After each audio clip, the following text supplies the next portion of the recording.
How you doing, brother? I'm good. It's 5:01.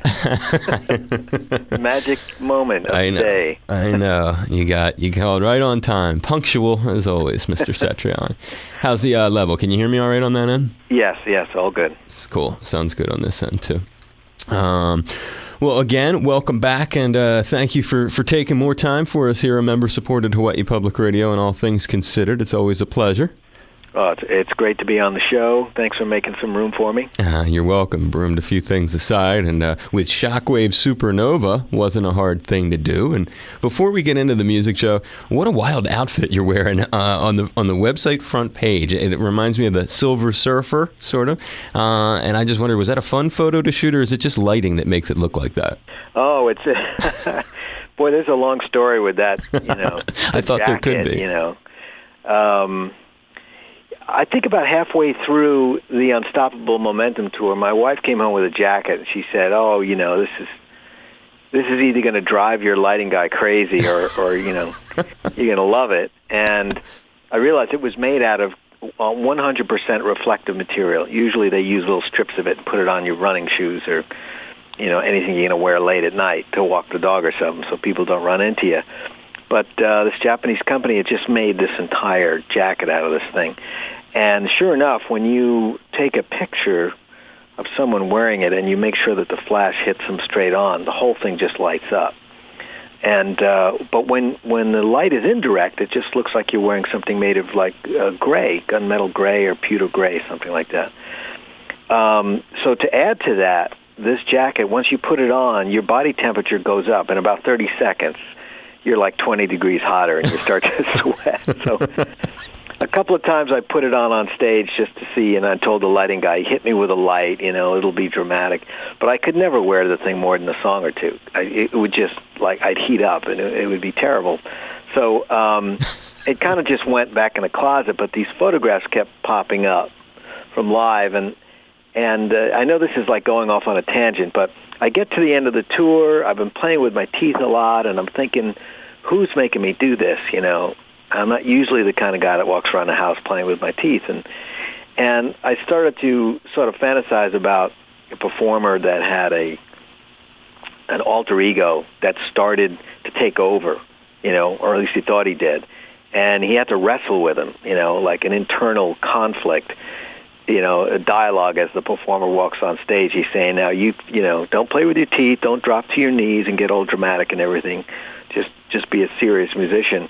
And of course, the serious musician loses every night because the Shockwave wants to entertain, So anyway, it started to dawn on me that it would be just really a fun concept to bring back home, and to think if I could use it as an internal direction where I could bring in a lot of music I had been writing over the last couple of years, and it would also inspire me to write new music, almost like I was writing for a show or a movie or something like that. But I thought the ultimate goal is no one needs to know about the concept. It's just something for me at home for writing. And the more I got into it, the more fun it got. And then fast forward to the photo shoot, my art director says to me, "Hey, before you come down to L.A., bring that funny jacket that lights up." So we get to the photo session, and Chapman Baylor, our photographer, brings all these projections of outer space. He puts me in this room called the Silver Room, which is all silver, all concrete, no windows, nothing.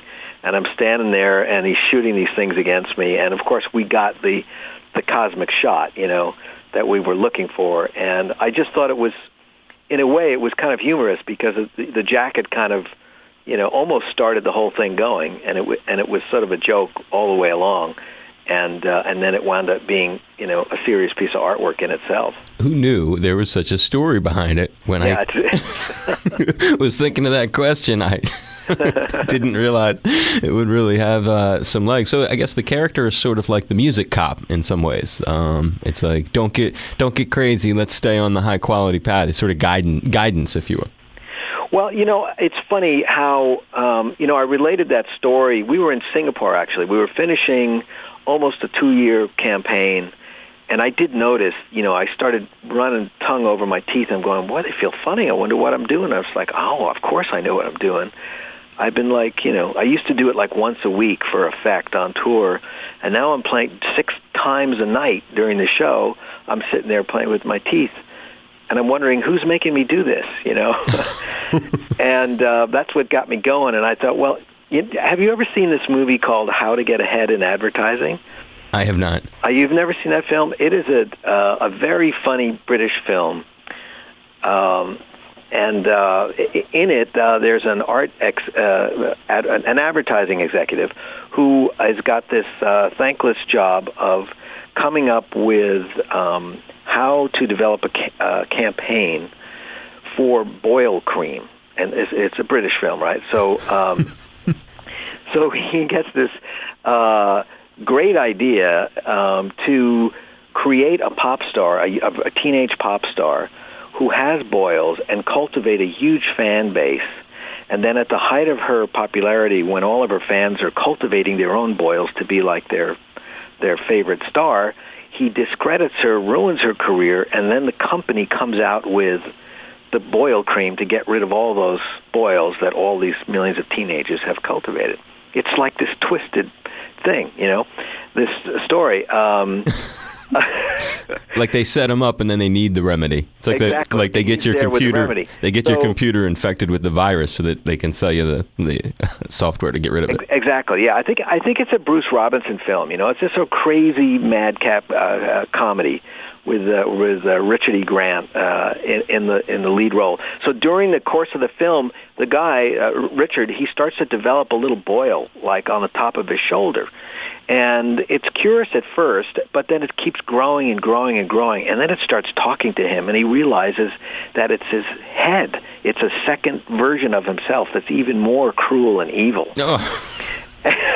And I'm not going to tell you the rest of the film because I'll spoil it. But back in my mind, as I'm walking out on stage and I'm telling myself, now don't play with your teeth, and then 20 minutes later, I'm literally on my knees on the stage in Singapore, and I'm playing with my teeth, and I'm thinking, this is ridiculous. I'm a grown man. What am I doing? Who's making me do it? And afterwards, I was thinking about that movie, about how, the head kind of takes over there. And I thought, wouldn't it be funny if I had this concept for this film? So it was I came up with the name Shockwave Supernova because I thought if it was true and I had an alter ego, he would probably demand a silly name that, would really announce him every time he walked into the room. Shockwave will do that. Shockwave will do that, right? It's not a subtle name. Well, that's great. I mean, it's funny because you really have set your website up to look like there's something behind it. So I'm grateful that I thought that there was something to that. Because I'm thinking, man, Joe looks either he went nuts with the Instagram or that was really a complicated sort of thing to put together. And the teeth part, Joe. Now, I'm getting a little concerned because I start to think, whoa, let's not get carried away and rip out some of our teeth. What inspires, I can imagine that, I mean, you're already a really brilliant player, you're very creative, and you use other creative mechanisms on stage, but so I guess I wonder what it was that made you want to start teething the guitar or whatever you call it. Is it a different sound that it gives you? Or?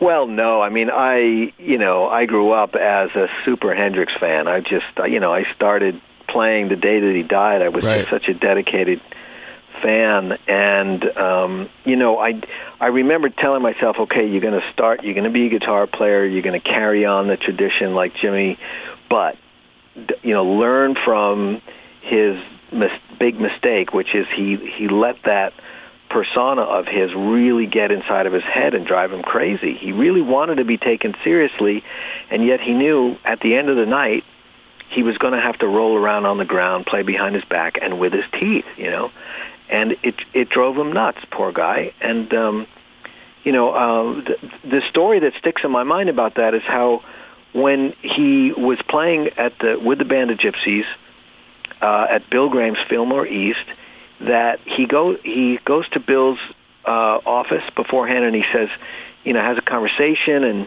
and he says, I want people to take me seriously. And Bill says to him, if you want to be taken seriously, maybe you should stop running around like a clown and playing with your teeth and all that stuff. And so Hendrix says, well, you watch. You stand at the side of the stage for the next show, because they were doing 2 shows a night. So Hendrix went and he played the whole show standing still.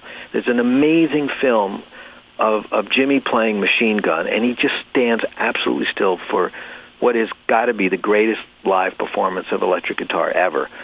But the story behind it is that when he's done, he goes over to the side of the stage and he says, well, Bill, what do you think? And, of course, Bill is stunned, and he says, that is the greatest thing I've ever seen in my life. And then Hendrix says, good. And then he goes out on stage and he does every bit of shtick that he has. Because he knows that he's looking at the audience all night long and they're just sitting there. And then when he does one little thing, like, drop to his knees, play behind his back, people get up and start screaming. And, I hate to say it, but, we're performers for a reason. For some reason, when we have that first experience and people clap, we like it. That's it. And so, that's what Shockwave's living on. He just lives for that, and so that's I have to admit, that's part of me. I love it when I tell people to stand up and cheer and they do it, and I play a couple of notes and they sing them back. That's pretty exciting. That says a lot. There's a real... I kind of can relate. I guess I think of radio. Radio is both of it. It's like an ego business in so many ways, the stuff that you do, this kind of business. And it's like if you're out there, if you do a radio show, you feel all juiced when you're done. It gets you like the energy of having done that. And thinking about yourself and the things you were just saying, when you head out on stage, there must be... that need to get the crowd to go nuts. You know the mechanisms. You know how to do it. And regardless of your talent as a player, what you also said is you have to have talent as a performer. Yes, yeah, you do. You do. You want to reach people. And I think that, you have to be very receptive, second to second, as if you were doing Shakespeare on stage or you're a comedian in a small club. And every line that you deliver, you're looking to see, is this going over? Is this the wrong crowd for that joke? Wow, that's the cool. band looking at each other, after a crowd is kind of dead and they're just about to do another ballad. Someone in the band says, "Hey, maybe we should cut out that ballad and do something up tempo." It's just something you learn from years of doing gigs. And I grew up playing bars and social. Parties, weddings, everything you can imagine. I played every kind of gig on the planet, so that's how I learned how to play music in front of people, for people. What's cool on that note? It's something we've talked a few times. I've never really picked your mind about this, but it's a good lead into what you're saying. As you kind of develop that sense, it sounds like you really have your finger on the pulse of the crowd, literally note by note as the evening goes. And obviously that comes through a sense of development. We know that you watched Jimmy, and so and you explained how that has influenced and developed what you do. The thing with Mick Jagger, which was an early part of your life, right? Getting out and getting to do his first solo tour, I guess it was. Yeah. Was there... Similarly, this had to be a moment where you were either trying things and they weren't working, or where you realized a lot of the technique of the performance. Were there certain lessons that evolved during that? Well, yeah. That is a perceptive question, because I was picked up for the Mick Jagger tour just about 3 weeks into my own very first solo tour. So that's early January of '88, and I'm trying to figure out how to stand on stage in a band where there's no singer. I'd never done it before. Even though I had my second album out, Surfing with the Alien, it was running up the charts. I had no experience playing instrumental music in front of an audience.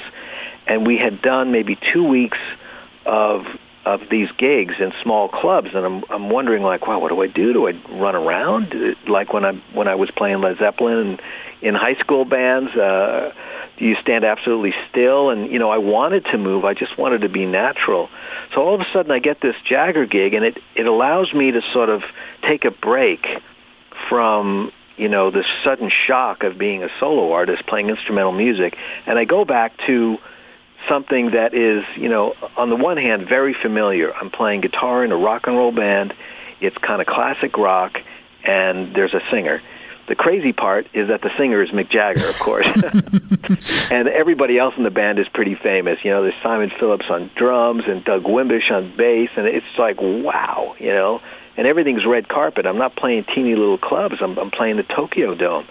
And I've got no experience at that. And you know, Mick was really cool at sensing where everybody was in their career and knowing how they may need some advice, you know, when we play these different gigs. I remember at the Tokyo Dome, he said to us, you know, it's a lot more about waving to the audience than it is about getting that, you know, 7th note or 20th note. He says, because they can't hear it, but they can see you. And if you make a point, you know, to point to that person, because, I mean, that venue holds 95,000 people, you know, and we did 2 shows there. And he said, you know, it's about connecting to those people. You let them know, I'm here, you're there, I see you, I'm playing this one note for you. So no point staring at your guitar and playing, you know, 160 notes. That's a good point. Find 2 really good ones, you know, and raise your hand. And he was right. It really did create an inclusive feeling where you were embracing the audience.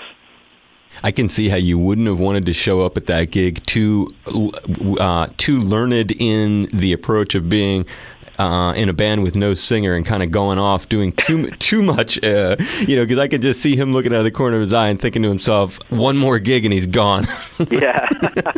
You know, the irony of it is that during that run of the Japanese tour, he had me play 2 songs solo in the middle of the show because, you know, it was a 3-hour, 15-minute show. He couldn't possibly sing all the time. Those songs are not easy to sing, and even though he's like in the greatest shape ever, it's still hard to ask a singer to sing for 3+ hours. So there was a drum solo, and then at some point in the show, it was just me, Doug, and Simon, and Simon, and I think Phil maybe on the second song. I think he played on Satch Boogie. But man, I mean, that stage was almost a quarter of a mile if you laid it all out end to end. And I remember having to play Midnight, the solo piece, 2-hand tapping, and walk down this huge ramp while I'm playing this thing. And I kept thinking, I'm going to fall and break my neck on this thing. You know, it's like, 'cause I got to stare at the fretboard. And I was thinking, like, if it was my choice, I would never play this song in front of a crowd that was any bigger than, like, maybe 600. It's just too many notes. It's too delicate. But there I was having to do it. And then Satch Boogie, I realized you can't just stand there. You got to run around like Mick does, and that was hard to play all those notes, but to actually go and you know, greet the people as you're playing, as if you're actually giving them something.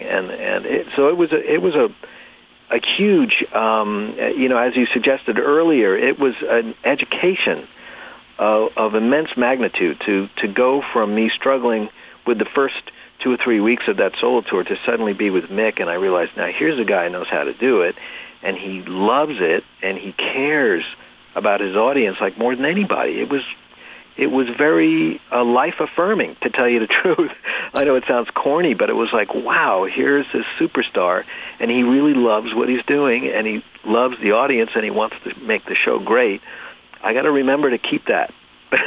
Right. Keep that feeling, keep that attitude. Those are great. That's what I was thinking the whole time. It had to have been some really good, and especially because when we were talking about, when you go all the way back to Jimmy being this influence and this whole thinking about Shockwave as this force that is trying to push you further, but not in a performance manner, more in a musical way. Really, what I'm hearing is throughout your life, there's a balance between the two, because you are a really good musician, and that's really how you're known to a lot of people. But at the same time, and getting back to Mick, there's real important lessons in how it's presented. And that, like he said to you, I'm just paraphrasing, he's like, it's not so much that you nail that guitar solo, it's more how you appear to the audience. And you said something great in there. It's really, you're giving them something. That's not just a phrase. They really are expecting stuff, and just your movements and learning them from a master of moving on stage like Mick, clearly that would be like a university course. Yes, yeah, absolutely, absolutely. I mean, I know that would be the last place Mick would find himself, but he's probably the most qualified. Right, and in that way too. I mean, he has a lot of ways, no doubt, not to strip away his other talents and stuff. But yeah, it's really interesting. It's of note because you talk about having to figure out how to interact on a stage. I don't think there's a guy better to have learned from than that. And throughout your life, it just makes me think more currently. When what's the status? I haven't heard anything with him in a bit. With working with Sammy and the chicken foot thing, I just think of Sammy as another sort of character on stage, different kind of character, no doubt, but one with a lot of experience and one that have you been able to learn in the same way when working with him? Yeah, Sam has a huge amount of energy.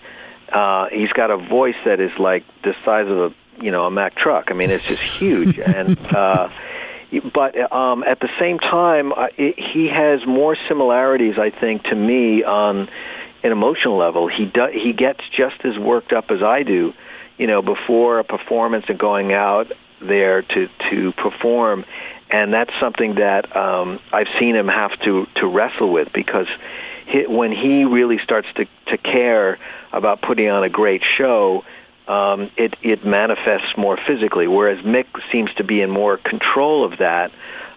Sammy is more emotional when it comes to that, which is why I think his vocals are very often they're screaming because that's how he feels, and he's very interesting that way. I mean, I just did a photo session with 2 days ago, and we did a gig maybe 3 weeks ago, an acoustic gig, and I always marvel at how he brings all of his energy to bear at every moment that he's in public, and it's a very different kind of a style. Some people are more, they're more cool all the time. They bring it down to 7.5 and they stay there. But Sam goes right to 10. You know what I mean? He goes right to the top, and he's in your face, and then he loves to completely give 100% of everything he's got, and then he says goodbye, and then you don't see him for 8 hours, and then he comes back out rejuvenated. But his sensitivities also are very unique because he grew up in a different way. He's an American, and he grew up extremely poor, and he came from nothing and worked his way up, and he still uses his gut feeling to make decisions in music and in business, and it's fascinating to see. And he's fun to write with. I mean, we've written a lot of songs together, and he's just a totally natural musician, and he's a great guitar player too. He doesn't really get a lot of credit for it, but he plays real good. There's a lot of cats like that. That's really I just had Ewer McCalkinen on the other day, and that's a guy I couldn't say, because I grew up I'm younger, so I grew up with that acoustic tuna, right? And then I was prepping for the interview I put on the YouTube. Thank God for YouTube. And there is a 1976 Portchester Capitol Theater, and I'm just listening to him with the electric tuna, the ferocious tone, and the first thing, what you just said, I thought to myself, man, I never realized what a badass he is on the guitar. He was great. I think I saw him in 73 or 73 Hot Tuna was together, and I saw them out in Comac, Long Island, I think. Yeah, guy's a monster. Yeah. And as I got to wrap it up with you, we mentioned a bunch of different rock things. It's a rock record, although there does seem to be a little bit of electronic feel here and there on this. It made me... We're in a weird time. I'm a rock guy. I know you are, but you're also just a superb musician, so you could probably relate to just about any kind of music. But for rock folks, how does this we're in this EDM, electronic music culture world. You hear people constantly saying rock is dead. There seems to be a real public fascination with the electronic stuff. Is that influencing or changing your approach, and do you feel any need to sort of fight back against it? I don't know. I mean, I think that being exactly who you are is the only way to go, and so, I mean, I think when I look at the titles, the sequence of the songs, I realize, wow, a lot of this stuff is very straight-ahead rock. The title track, Shockwave Supernova, is very rock. Crazy Joey, In My Pocket, Peregrine Wings, Cataclysmic. I mean, San Francisco Blue. I mean, that's a blues shuffle. All of this stuff is actually not current. I hate to say it, it's like I'm showing that, I have, my age and my roots in classic rock and blues and other forms of music from, the last, 6-7 decades of popular music in the United States, So I think I don't really see that I get tugged in any direction unless I write something and I think, boy, this thing needs a little something to to open up a certain idea or something like that.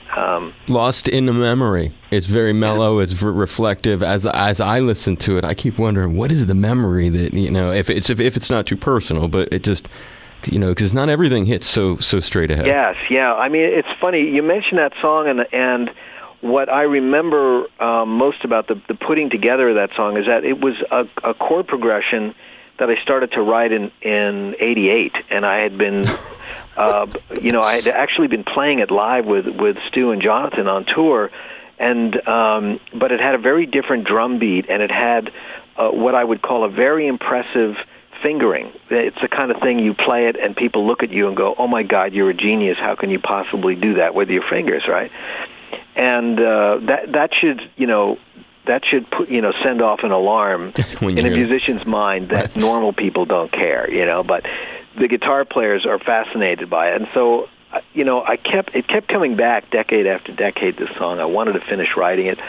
I made a demo of it, and I'm listening to it, and I'm going, you know what the problem with this song is? It's that damn impressive fingering. It's like, if I wasn't a guitar player, I wouldn't care about it. It would just sound like notes, right?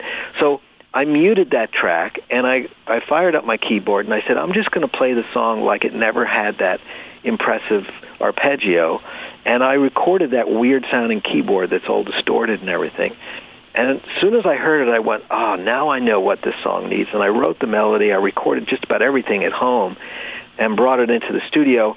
I played it actually for Mike Keneally and Chris Chaney and Vinnie Colaiuta, and we recorded it thinking it was going to be on the Unstoppable Momentum record. But I still realized that there was something about it that I didn't like. And so I shelved it. I brought it back up for the Shockwave record, and I thought, now I know what's wrong with it. It's my bass and my drum part. I should never have told those guys to play that. So I got rid of that. I did like a complete 180 on the rhythm of the song, and then I brought it in, and I showed Marco and Brian, and bam, the thing just popped. And so it's funny how the history of the song is actually quite traumatic from a musician's point of view. But the song itself was really about missed opportunities and how sometimes we walk around in our lives and we can't forget or let go of these things. And it might be, lost moments that would have been the perfect time to establish a relationship with somebody. It could have been just about anything. It could be something childlike, you didn't, you hit the ball out of the park, or you were trying to do some sort of kickflip and you messed it up in front of your friends. Or it could have been you just should have kissed the girl when you had the chance and you forgot, you messed it up, and it's bugging you. And some people, those things from youth and from high school, it just ruins their life. They can never escape it. And fortunately, I don't feel like I have any of those moments, but I was really thinking more in terms of, great times that you remember with people who've passed on. And so the song did have a lot of emotional baggage that, that was sort of enhanced by the fact that for the life of me, I couldn't arrange this song. and that was the funny part about it. But I did finally get a handle on it, and then it just so happened that Marco and Brian were the right drummer and bass team to finally interpret it the right way. I love that it's a 27-year journey for it, but also that's just what you said. Just to make sure I get the lesson, it's what you're saying is there are many missed opportunities or things you could be mad at yourself over that you didn't do or you didn't do right or you wish you had done, and you're sort of saying, don't let that become a thing that derails the rest of your life. It may have been tough, but try to shelve it and move on, and don't let it screw up what could be coming next. Yes, yeah, very well put. And although the song is very kind of brooding, I did make a point to end it on a major seventh chord. Like at the end of the whole thing, you see the light, and you're free. You let go, finally. After all the minor keys, you get to the major key, right? Exactly. I like that. Yeah, and there was a riff that reminded me of Iommi, too, on there. Which one? Cataclysmic, I guess. Yeah. Well, I was just a Black Sabbath long-haired no-good kid when I was in high school. I mean, I just wore black all the time, motorcycle boots, and played War Pigs and Paranoid and all that. But I also really loved Planet Caravan. When I heard that song, I thought, man, Iommi is a genius, because to me it was like that. It was right in between rock, blues, and jazz, and it really appealed to me. That is one of my absolute all-time favorite songs of any band, and same here. Right from the beginning, it made me realize, wow, Sabbath are so much more than many people realize. Yeah. Because of something like that. Well, Joe, it's always fun. I give you a huge hug. I just wish you'd talk to your management and say, we got to do Honolulu. What can we do to get ourselves back out here? Yes, yeah. I mean, I need to have you drop by. We got a nice studio. We could do a thing in the studio, and I would just really, really enjoy it. So I put the bug in your ear, try to figure out a way to come out here. And even if it's something you wanted to do, radio station is a nice 75-seat theater thing. It's a great venue for doing more intimate things. It's something, I don't know, maybe there's some way you could work that into a trip, not make a ton of money, but get some visibility for the record, for your brand, whatever. Just sticking it in your head. Okay, that's a great invitation. Thank you. Because I'd love to see you, and I give you a big hug and a high five. Thank you very much. Hope this was as fun as your previous visits. It was fantastic. Thank you, Dave. You're welcome. Be safe, Joe, and I'll talk to you soon, man. All right. Bye-bye.